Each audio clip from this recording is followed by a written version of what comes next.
Շատ ուրախ եմ, որ Մեղրիում նման բարձրակարգ համերգ է տեղի ունենալու եւ Մեղրի հասարակությունը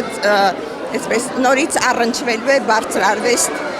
երաժշտության հետ։ Նոր նայում եմ ու տեսնում եմ երիտասարդներ էլ շատ կան, շատ ուրախ եմ, կուզեի նման առիթներ շատ լինել։ Չեմ ուզում առիթը բաց թողնել եւ անպայման մասնակցել, որովհետեւ Մեղրին դարձել է կուլտուրական վայր։ Եվ այդ կուլտուրայից չեմ ուզում ետ մնալ։ Շնորհակալություն կազմակերպողներին, շնորհակալություն, որ Մեղրին ուշադրության կենտրոնում են թողնում։ Մեղրեցիները շտապում են մշակույթի տուն դասականի հետ շփվելու։ Ֆիլհարմոնիկը Սյունիքում է, որպիսի հնչյունների սիմֆոնիայի վերածի բնության վեհությունը։ Մարզերում ելույթ ունենալը սոսկ հերթական համերգային շրջագայություն չէ, այլ կարևոր առաքելություն։ Այն նպատակ ունի բարձրարվեստ երաժշտությունը հասցնել երկրի յուրաքանչյուր անկյուն։ Մարզաբնակ հանդիսատեսին էլ հնարավորություն տալով անմիջականորեն վայելելու միջազգային մակարդակի կատարումներ։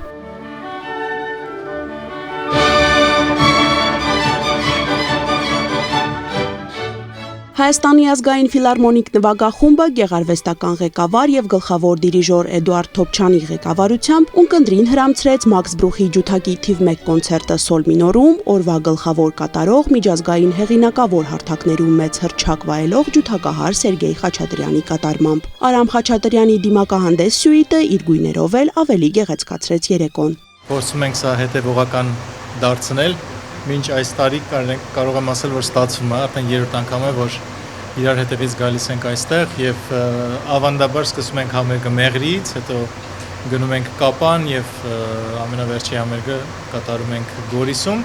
Անցյալ տարի նաեւ նվագել ենք Սիսիանում, իմ հոգին Սյունիքում է ապրում եւ այդ պատճառով էլ գալ ստեղ եւ նվագել ունկնդրի համար, այստեղ սյունիցիների համար, տարբեր քաղաքներում իմ համար մեծ ուրախություն է եւ ես փորձում եմ բերել իմ արվեստը եւ մշակույթը այստեղ։ Ավանդական դարձած շրջագայությունն այս անգամ եւս սկսվեց Մեղրիից։ ԱՊՀ մշակութային մայրաքաղաքը մեծ պատվով է ընդունում Հայաստանի ազգային ֆիլհարմոնիկ նվագախմբին, հերթական անգամ հաստատելով, որ բարձրարվեստի երաժշտությունն այստեղ սպասված ու գնահատված հյուր է։ Նախաձեռնության գլխավոր աջակիցներն ու հովանավորները դարձան Զանգեզուրի եւ Ագարակի պղնձամոլիբդենային կոմբինատները։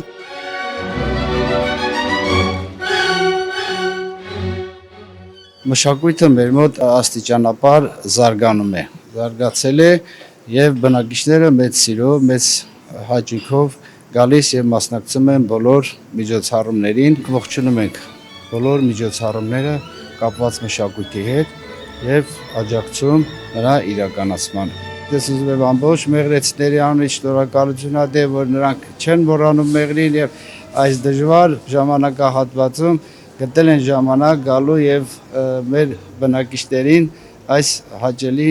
համերգը պարգևելու։ Քաղաքի մշակութային կյանքում այս համերգը վաղուց դարձել է սպասված իրադարձություն, ամեն տարի մեկտեղելով դասական երաժշտության հավատարիմ երկրպագուներին եւ նոր ունկնդիրներին։ Լեփլեցուն դահլիճը եւ շռայլվող ծափերը երաժիշտների վարպետության լավագույն գրավականն էին։ Ասել լավ էր կնշանակի ոչինչ չասել, ասել գերազանց էր կնշանակի նվազեցնել։ Շատ ուրախ ենք, որ այսքան հեռու գտնվելով,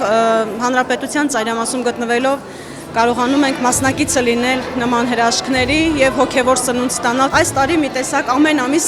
ինչ-որ մի հետաքրքիր միջոցառմամբ լիանում էր ու իսկապես ինձ համար իմ կյանքում այս տարին առանձնահատուկ մշակութային վերելքի ու հարստության տարի էր։ Հիացած եմ, ես միշտ էլ գամ մասնակցում եմ համերգին, շատ ուրախ եմ, տպավորված եմ, շատ եմ սիրում ես դասական երաժշտություն։ Այդ ձայները շատ սենց հոգուտ լրիվ ուրիշ զգացողություններ ա տալիս, հիմնականում ինչքան բարձր է երաժշտությունը, այնքան ավելի հանգստացնում է քո հոգեկան ներաշխարհը, նպաստում է մարմնի եւ հոգու ներդաշնակությանը։ Շատ լավ ժամանակ անցկացրեցինք, հոգեվիճակ բարձրացրեց, հուսով ենք նորից կընկնդրենք։ Մեծ բավականություն ստացանք, կուզեիք, որ շարունակական լիներ, հիացած, նույնիսկ չենք ուզում, որ դահլիճից տուն գնանք։ Հայտնի դիրիժոր Էդուարդ Թոփչյանը եւ աշխարհահռչակ ջութակահար Սերգեյ Խաչատրյանը Մեղրիից ձեռնունայն չհեռացան։ Նրանք դարձան քաղաքի առաջին պատվավոր հյուրերը, որոնց համայնքի ղեկավարը նվիրեց արևաբույր Մեղրի գիրքը որպես խորհրդանշական հուշանվեր։ Իսկ սյունեցի ունկնդրին դեռ սպասվում են երկու հրաշալի համերգներ Կապանում եւ Գորիսում, խոստացված հանդիպում հաջորդ տարի։ Անի Գրիգորյան, Տիգրան Թումանյան, Սյունիք լուրեր։